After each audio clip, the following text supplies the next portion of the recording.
नमस्कार मित्रों, आप सभी का स्वागत है मेरे चैनल वी मस्ट इंस्पायर्ड में।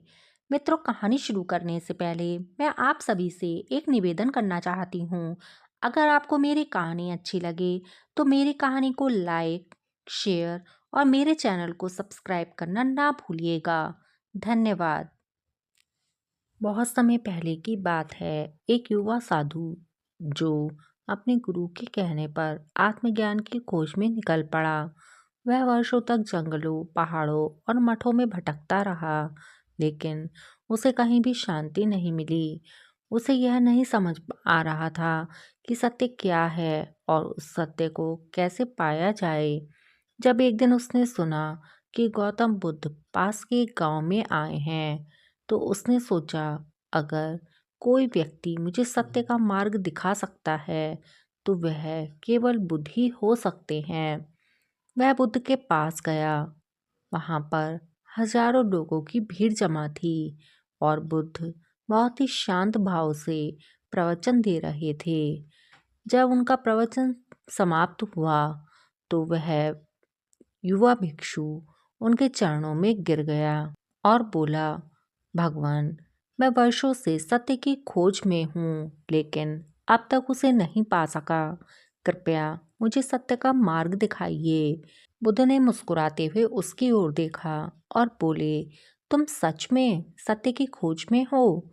उसने उत्तर दिया, हाँ प्रभु, मैं हर तरह से प्रयास कर चुका हूँ, लेकिन मैं फिर भी अज्ञानी हूँ। बुद्ध कुछ देर तक मौन रहे, फिर बोले, अगर तुम सत्य जानना चाहते हो तो मेरे प्रिय शिष्य आनंद से एक कटोरा लेकर आओ। साधु यह सुनकर चौंक गया। उसने सोचा, सत्य जानने का कटोरे से क्या संबंध? लेकिन वह बिना कुछ कहे आनंद के पास गया। आनंद ने साधु को कहा, मुझे खेद है, लेकिन मैं अपना कटोरा कहीं रखकर भूल गया हूँ। क्या तुम इसे खोज सकते हो? साधु ने सोचा, यह तो एक बड़ा ही साधारण सा कार्य है। उसने पूरे मठ में कटोरे की तलाश शुरू कर दी।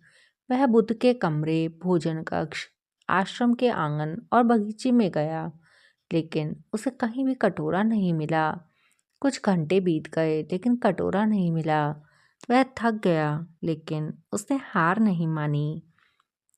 उसे महसूस हुआ कि उसने कटोरे को हर जगह देखा, लेकिन अब उसे सोचना होगा कि आनंद ने कटोरा कहाँ छोड़ा होगा।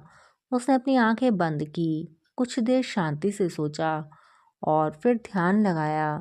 धीरे धीरे उसे याद आया कि आनंद ने सुबह भोजन कक्ष में ध्यान किया था। वह वहां गया और उसने देखा कि कटोरा वहीं पर पड़ा था। वह खुशी से दौड़ते हुए बुद्ध के पास पहुंचा और बोला, भगवान, मैंने कटोरा खोज लिया। बुद्ध मुस्कुराए और बोले, कटोरे को खोजने के दौरान तुमने क्या अनुभव किया? साधु सोचने लगा और उसने फिर उत्तर दिया, पहले मैं बाहरी जगहों पर देखता रहा, लेकिन जब मुझे कुछ नहीं मिला तो मैंने भीतर सोचना शुरू किया। जैसे ही मैंने ध्यान लगाया, मुझे उत्तर मिल गया। बुद्ध ने कहा, यही तुम्हारे प्रश्न का उत्तर है। सत्य बाहर ही नहीं, भीतर खोजा जाता है। जब तक तुम बाहरी चीजों में सत्य खोजते रहोगे, तब तक तुम्हें कुछ नहीं मिलेगा। लेकिन जैसे ही तुम भीतर जाओगे, शांत हो जाओगे, ध्यान करोगे, तब सत्य स्वयं तुम्हारे सामने प्रकट हो जाएगा। साधु को अचानक गहरा एहसास हुआ। उसने सर झुका लिया और कहा, भगवान, मैंने आज सच्चा ज्ञान प्राप्त कर लिया। बुद्ध ने मुस्कुराते हुए कहा, यही जैन का मार्ग है। बाहर मत खोजो, भीतर देखो। जब मन शांत होगा तभी सत्य प्रकट हो जाएगा। मित्रों, यह कहानी हमें सिखाती है कि सत्य और ज्ञान को बाहरी दुनिया में नहीं, बल्कि अपने भीतर खोजने की जरूरत है। जैसे साधु ने कटोरा ढूंढने में भारी भटकाव से बचकर भीतर देखा, वैसे ही हम भी अपने भीतर झांकें। जब हम ध्यान और आत्मनिरीक्षण करेंगे, तभी हमें वास्तविक ज्ञान प्राप्त होगा। सत्य को पाने के लिए बाहर मत भागो, वह तुम्हारे भीतर ही छिपा है।